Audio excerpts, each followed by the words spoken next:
Good morning, everybody. I'm Larry Jacobs. Happy Monday to you on the 11th of March, 2024.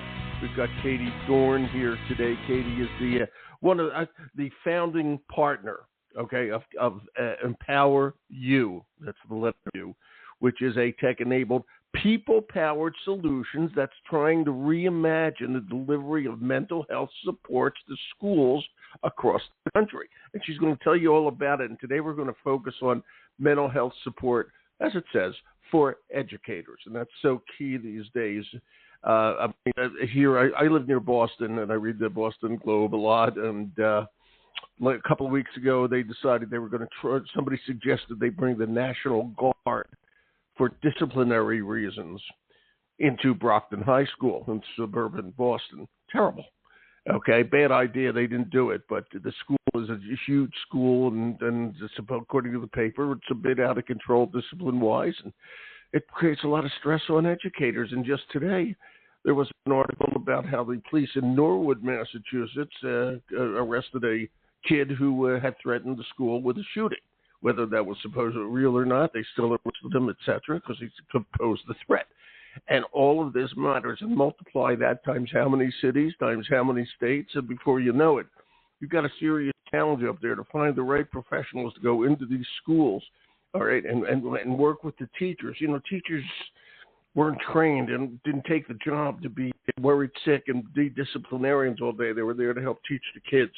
And I'm not saying this is everywhere, but it's a bad, stressful situation these days. And oddly enough, today, I believe, is the 4th official anniversary of the start of the pandemic, if you can believe that. All right. And again, it's March 11th, and there were some articles in the New York Times about it today. And it seems like decades ago, and we're fighting post-pandemic stress in schools, learning loss, etc., and the teachers need help, and the educators need help, and the principals need help, and everybody else. So we're going to talk to Katie all about that. Go over to our website, which is ace-ed.org. That's where we're going to archive the show, and that's our American Consortium for Equity in Education. Our magazine's over there. Some great information on the equity awards that we do. We give out to teachers and educators across the country. You can check that out, see how you can become involved in all the podcasts are there. It's ace-ed.org. I'm Larry Jacobs, and I've got Katie Dorn on the phone. Hi, Katie.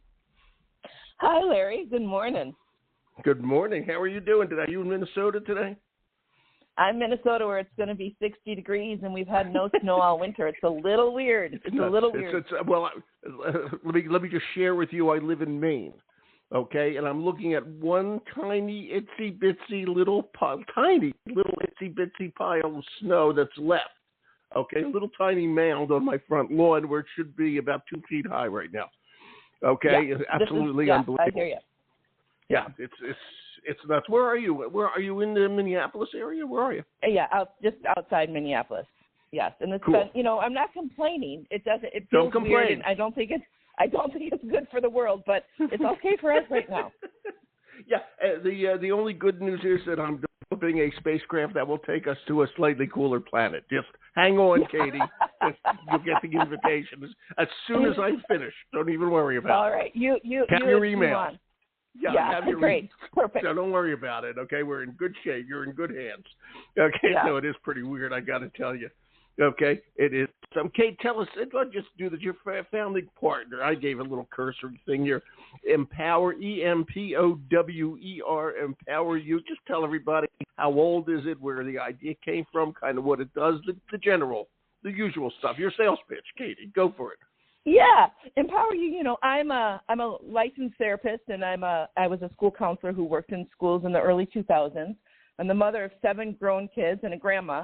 While I was working in schools, this was a problem. And so you decided to start your own. I get it. That's okay. Yeah. Well, frustration leads to innovation, Larry. I was in schools, way before the pandemic, and saw the non-academic needs of students rising, their mental health, their motivation, their engagement.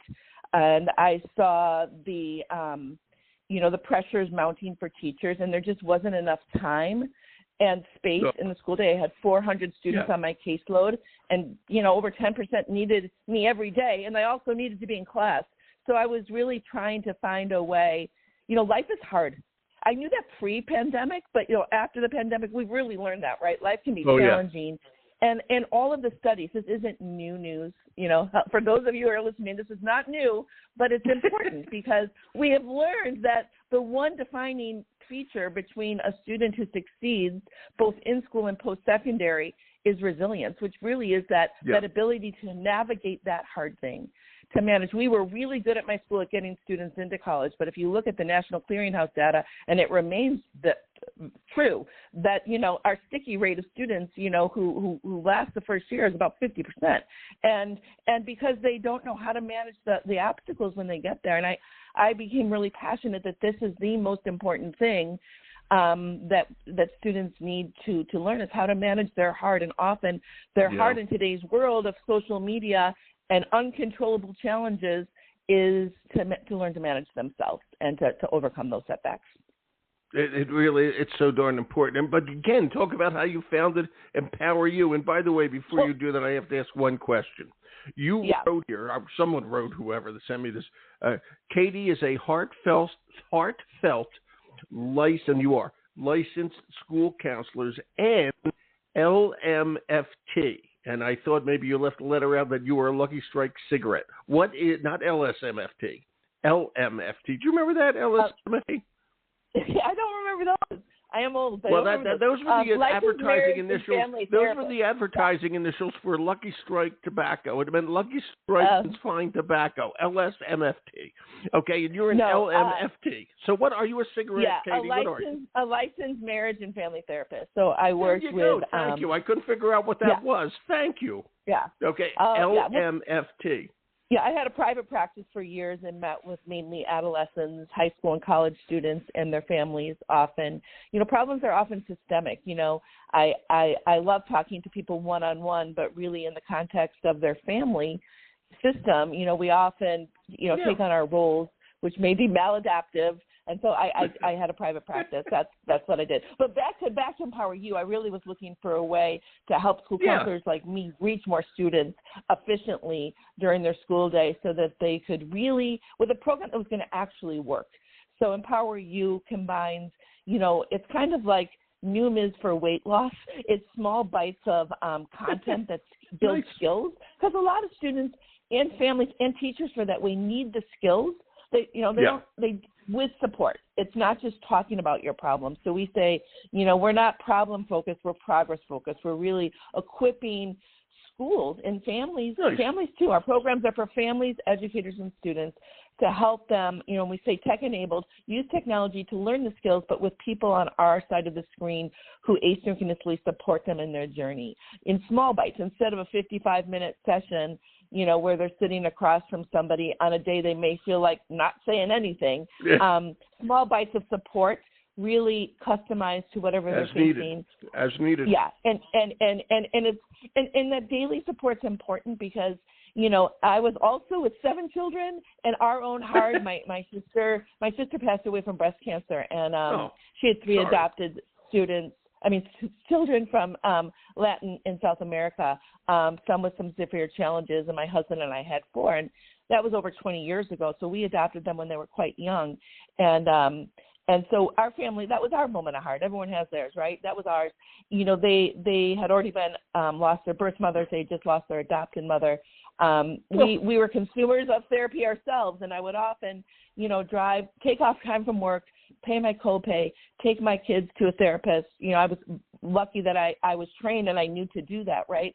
But, I would wait 50 minutes in the car and my daughter would come out and I'd say, how'd it go? And she's like, I didn't feel like talking. We played Parcheesi. I'm like, oh my God, I just paid, $80 for my copay and missed an hour of work that I got to go make up. So, I also became really, and then working with students myself and educators, it's like that small bites of support and accountability to really help people each day, not every 2 weeks, but say, hey, Larry, you were going to do that yesterday. How did that work for you? Yeah. Oh, it didn't work. Try this today. try this today. Small bites of encouragement with accountability to help them make the change that they want to make and they don't know how, to feel better about themselves. And then when you feel better, you can do better. Simple, right? It is simple, and you're right, of course. By the way, you are right. It's just so darn important these days. When did you start Empower You? What year was it? 2015. I had two other partners, that had different complements to me. We were all three clinicians who worked in schools, higher degree, who really saw this as a problem and with different kind of views on it. One had more of a social, belonging, empathy, perspective-taking view. The other had more habit change and wellness. We came together, and for 3 years, we really took a deep dive into the research to say, how do we create something that's going to be easy for schools to use, not put more on already exhausted educators, but really move the needle to help teachers and students and families get the skills they need to do better. So we launched in 2018 in Minnesota, and now we're in over 40 states. We grew it. We're serving hundreds of thousands of students across the country. We actually just hitched our wagon to a bigger company who has bigger distribution across the country, called Full Bloom. They're the largest provider of Title I and IV services in the country, and so we're really be able to have something the world needs at the exact time they happen to need it, which we feel really fortunate about. Yeah, it's so important. And the reason I asked about when you started, because it started pre-pandemic, okay? And then things were pretty wild right then, okay, if I may, all right, to use a layman's term. But since the pandemic, okay, if I may, just again using a layman's term, it's got a bit more pressurized out there. It's changed, okay? It's I don't want to say worse, but it's more challenging than ever these days, okay? And as you know, we have teacher retention problems. We have teacher recruitment problems. We have teacher training challenges because we can't find enough people to go in there. It's tough, all right? And, I wanted to focus today on how you work with educators. And because of first of all, if an educator doesn't like their job, they're going to leave. It's that simple. Right. And then we have to replace them, and that's not so simple, all right? Right. And when you talk about that, how important that is, okay, in the structure of things. And it's important on so many levels, because if a teacher's not happy, the kids aren't happy. Obviously, they won't be doing that great a job, okay? And I've mentioned those two just local examples here, Boston High, where they were thinking about at one of the school, I think it was one of the school board members actually said we need to bring in the National Guard. There was big headlines to help. Yeah. This is a gigantic high school, by the way. But, they didn't do that. Okay, and they're trying to work it out and make it work and all that sort of thing, and the state's trying to find some money to help them, et cetera, but there's not enough. All right? But think about it if you're an educator. And they're talking about, first of all, you have to go in there every day, and you want to enjoy your job, all right? And now you're thinking, well, there has to be soldiers on duty, okay, to maintain some. This can't be good for your mental health, for your job well-being. Right. Okay, it just can't be. Even though the National Guard never went in there, I mean, it just can't be good. All right, in Norwood, Massachusetts, I mean, you think about it. You're a teacher. What the hell is going on here? I just want to teach these kids and help them be successful. Talk about how all this is happening and how Empower You can help that, Katie. Talk about it. Yeah, well, I mean, you notice all this stuff too. Yeah. Yeah, you started the podcast talking about it, and I think you're spot on. I mean, the achievement gap has gotten greater post-pandemic. I think last report is getting a bit better, but there's a lot of makeup time, right? Behavior challenges, like you said, have increased dramatically. At the same time that there's substitute and other staffing shortages. I said 7 kids, 3 of them were educators. I have 1 left. 2 left the profession during the pandemic because it was so hard, and people aren't going into education. I mean, it's a huge. I would step out, Larry, to say that I think that we are close to having a national crisis on our hand. I think I would agree. The average pay in the U.S. per hour for a teacher is $22 an hour, and you can make that much at McDonald's. And that's right. Also, so and you get a free Big Mac. You can eat as many Big Macs as you want. It's layered. And it used to be the most respected job. You know, I grew up in a town where we walked home for lunch. I had an hour and a half lunch. I remember my mom would one day a year invite our teachers over for lunch. And it was like, I was so excited I'd wear a dress. We sat in the dining room table, and she would make the most. And we never ate in the dining room with like a fancy things because it was out of respect. They were to be revered and respected. And you know what?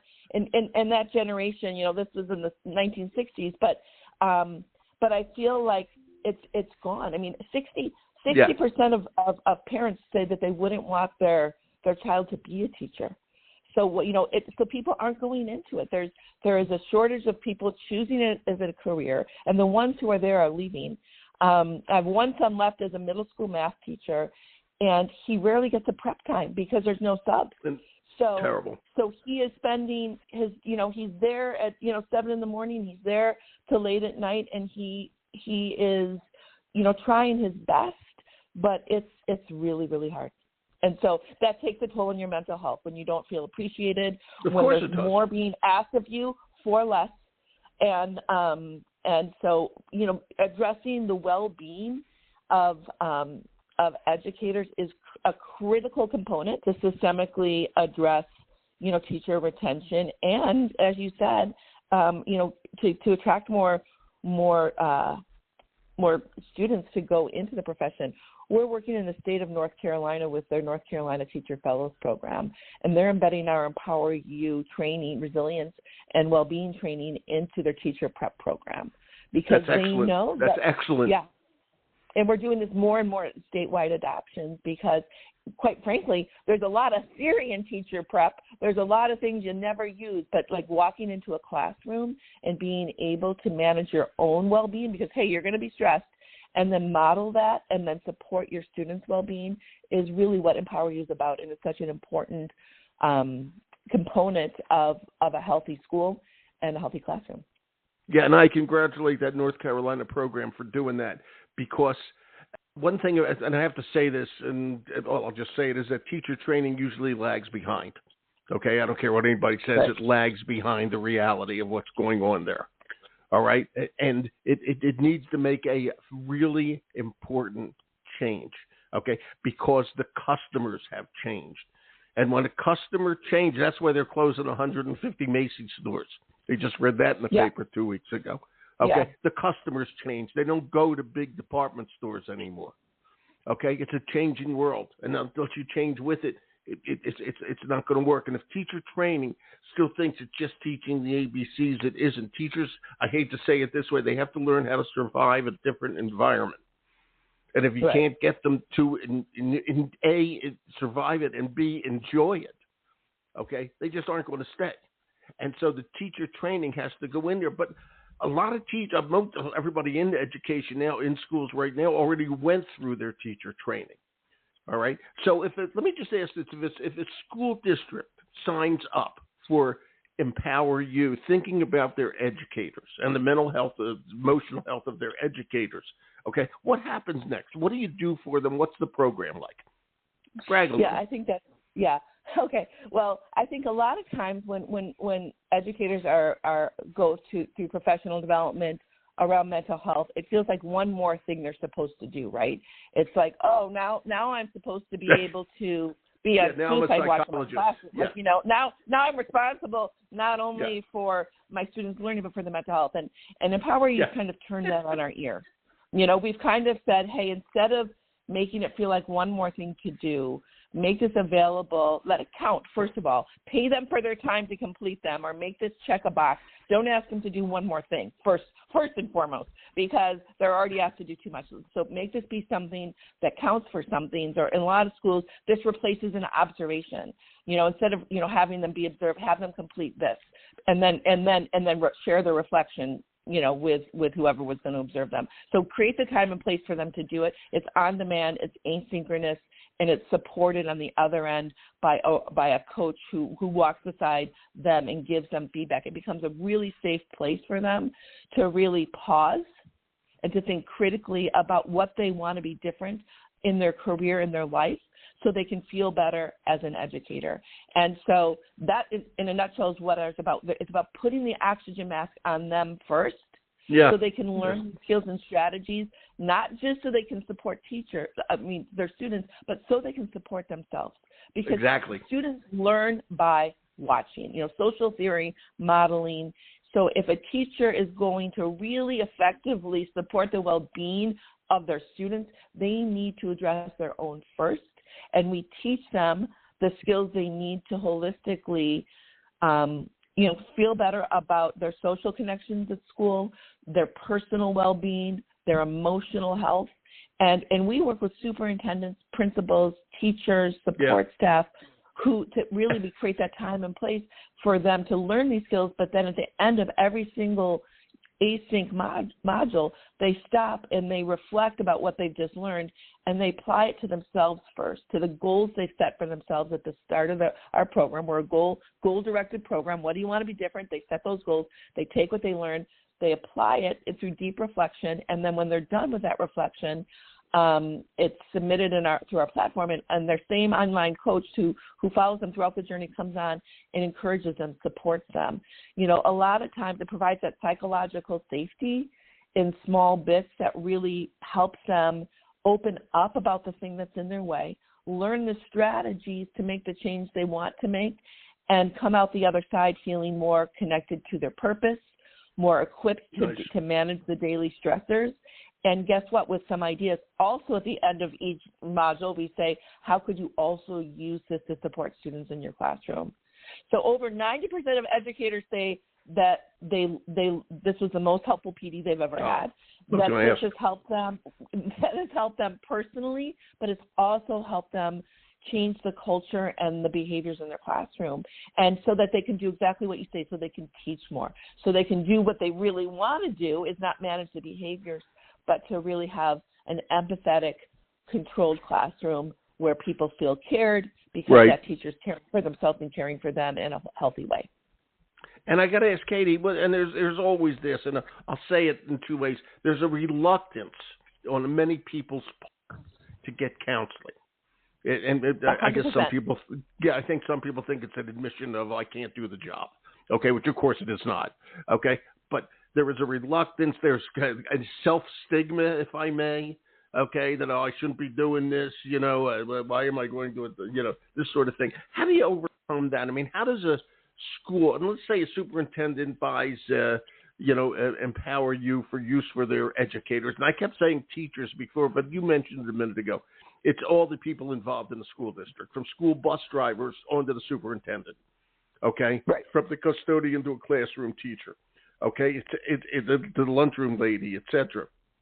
Okay? It's everybody, all right? And so how does a school district, once they engage with you, get their folks involved in working with Empower You? That's a great question. But first of all, I'm going to say you're right. Especially for teachers, because teachers are helpers, right, by nature. Well, I've been looking, Katie, actually, I've been looking for that for years. Will you marry me? My wife never says I'm right. So there you go. Thank you. But she says that, teachers are helpers. They're always like, how can I use this for my students or for my staff? But it takes a lot for them to take the time and energy to go to therapy, right? And often what they need is skills, right? So ours is really bottled as professional development. It's something that is offered to them as part of a selection of things they can do, just like they would go to professional development to teach reading better, or go to professional development to teach math Good better. Way to put it. This is not bottled as therapy. This is, hey, learn the skills and strategies you need to address your own resilience and that of your students. So it counts for their professional development. That's first and foremost. And it's often, here's an option of PD that's actually going to deliver a double punch. It's going to help you support your students, but it's also going to help you to support yourself. Right now, we know you need that. So we're giving this to you as an option. So it's really giving them the option in a menu of PD options. And like I said, some schools do say, this is going to be like your mental health PD that you need to do. Many states require now that you do need to go through some kind of behavior or mental health training. So if ours is aligned in almost every state with those same requirements, so it has to count for something, right? So it's not like leaving your office and going to therapy. This is professional development that's going to really enrich you and help you be a better educator. So that's first and foremost how it's really delivered to teachers. Yeah, that's paying important. them for their time to complete it, saying, hey, we're going to give you that $20 an hour to complete this so that it's that important. Not only are we going to pay for the enrollment in it, but we're going to pay you for your time because we know you don't have any. So we work with districts across the country and say that goes a long way to making them feel good about it.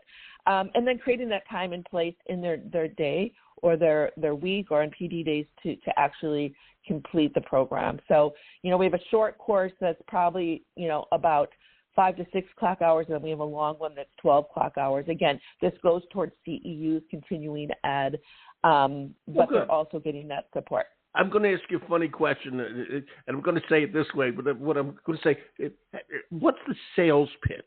Okay, and that's a kind of a silly way to say it, but is there any reluctance these days I'm trying to bring the best way to say it. So, do superintendents understand the need for this? Are you finding that 100%. You have to go into a whole big song and dance? No. Okay, or do they say, yeah, we got this problem, we all face it. Okay, how can you help us? What's going on with that side? No, I mean, first of all, teachers, they know they need to, because teachers are leaving. It's a retention tool. Yeah. You spent all this money. We're embedded in a lot of novice teacher training. In fact, the state of California in February adopted a requirement now that novice is part of their teacher induction program in the state. By next year, by the way, they need to, for novice, and we're already working with 3 or 4 major school districts in California who are doing this, right? For that, your teachers don't last. They hire them, they train them, they leave. They need to keep their teachers. So embedding into these induction training programs is now required in the state of California. And we're working, systemically throughout that state now for them to quickly use our program to turn on an effective, proven program in that state that's going to help them learn these skills. So it's really not much of a sales job to get superintendents to do it. I think it's in some states it's finding the money, and there's more and more money being set aside for this because states are realizing that they have a critical teacher shortage, and this is an important component, right? So ours is easy. It's easy for them to turn on, and it's proven. We have the evidence that it's actually able to move the needle, not just for teachers, but for students as well. So, I got to tell you, Katie, you should be pretty darn proud as we wind down there. You should be pretty proud of yourself. This started, 5, 6 years ago. Look how many kids you're dealing with now. Look how many educators you're dealing with now. Okay, and all the stuff that you've done. I mean, it's just really, it's fantastic. I mean, it's something that's so needed these days. So I hope I got everything linked here up on site, and I hope people do check it out. All right, we're talking to a lot of people today. So, Katie, let go, but thank you so much. This was wonderful. Thank you. Well, thank you. Enjoy Maine, a Maine spring sounds like it's going to be sunny and warm. And as always, Larry, thanks for your time. I hope so, and you'll be the first person I call when I get the spacecraft done. All right. All right. Okay. Thanks. Bye-bye. Bye. I'm not really building a spacecraft. You know that, everybody, for goodness sakes. All right. But Minnesota's warm and Maine is warm. Maybe just the states that begin with M. I don't know. But we're going to archive the show over at ace-ed.org. Katie's incredible. It's Empower You with that letter U at the end. I got it linked up here on site, and this is good stuff. They've had tremendous growth, and what can I tell you? We're going to archive at ace-ed.org. My name's Larry Jacobs. Thanks for listening.